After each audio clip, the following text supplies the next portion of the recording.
ګرانو کتونکو مینوالو السلام علیکم. زه یم ستاسو ورور ستاسو ملګری جعفر ډي جعفر. او لکه څرنګه چې تاسو ته پته ده چې مونږ کلي په کلي چم په چم کوڅه په کوڅه ګرځو او ستاسو لپاره شاعران ادیبان نه پیدا کوو او تاسو سره وخت په وخت مخامخ کوو. نن چې مونږ مسلو پښتون ځپوالی راغلي او د دوی نه به د اختر نظم خامخا اورو. لکه ډېر ښکلی نظم یې په اختر باندې لیکلی دی، دا به ترې خامخا اورو او تاسو سره به یې ګرانو مینوالو شیر کوو. په دې پروګرام کې موږ سره زاهد تنخایار صاحب هم ناست دی او پروفیسر نورالله جان چندر صاحب را سره هم ناست دی او عمران صاحب را سره هم ناست دی. نو راځئ چې د مسرور پښتون نه د اختر ښکلی خوندور نظم وورو او مینوالو ته یې ډالۍ کړه. ډېره مننه جعفر صاحب. د نظم نه به یو دوه شعره مخکې ووایم. له ډېرې مجبورۍ نه مې روژه د لیونۍ او روجې نصیب نه مې ګیله د لیونۍ او زه به مې دا خپل ګریوان هزار ځله پیوند کم خو ستا د لوپټې پر هر قصه د لیونۍ. نظم دی چې په داسې شان لکه نه تللی او نه راغلی تېر شه، په داسې شان لکه نه تللی او نه راغلی تېر شه، او اختر راغلی خو زمونږ په خوا کې غلی تېر شه. چې ویښ مو نه کړې او دلته نشي خپه نیولی تېر شه، او اختر راغلی خو زمونږ په خوا کې غلی تېر شه. دلته له هرې کیږدۍ ساندې او ویرونه راځي، دلته له هرې کیږدۍ ساندې او ویرونه راځي، او دلته شیبه په شیبه غم راځي غمونه راځي.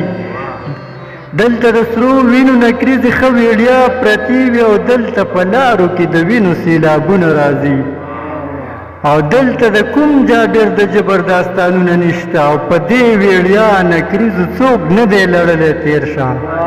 دلته خزان وي د خنداو له خوښیو روژې، او وي د کپرو سرسایې او له سپرلیو روژې، او چې نور مو نه کړې قرباني د قربانو اختر، او اختر د سولې غواړو هم له بدامنیو روژې.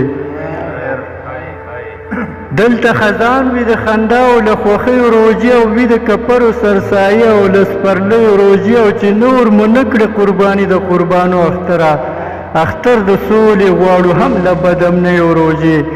ګنې نو رنګ مو پرېږده غم ته مو په ګوته نه کړې، ګنې نو رنګ مو پرېږده او غم ته مو په ګوته نه کړې، او چې نوی نه کړې د هېچا د زړګي سلی تېر شه. ډېره مننه. اختره مونږ د ریښو جامو خلک یو، اختره مونږ د ریښو جامو خلک یو، اختره مونږ د پریادونو او سلګو خلک یو، له تا نه زار شمه خوښیو سره نه یو اشنا. مونږ د ماتم خلک یو، مونږ د جنازو خلک یو. خیر دی د تیرو اخترونو نه پوښتنه وکړه چې خفه نه شي مونږ هر اختر جړلی تېر شه. اخري شعرونه دي چې څنګه بورا دی چې د ګل په غوښو نه مړېږي، څنګه بورا دی چې د ګل په غوښو نه مړېږي، او څنګه نړۍ ده د کابل په غوښو نه مړېږي، او مړې د حسد او د کینې سکروټې هم نه شولې، مسرور یو دلته د بل په غوښو نه مړېږي. اختر هم داسې چې یو ورور یې د بل غم کې وکړي، او دلته کې څوک د چا خوښي نشي زغملی تېر شه. مننه جیډه، ډېره مننه.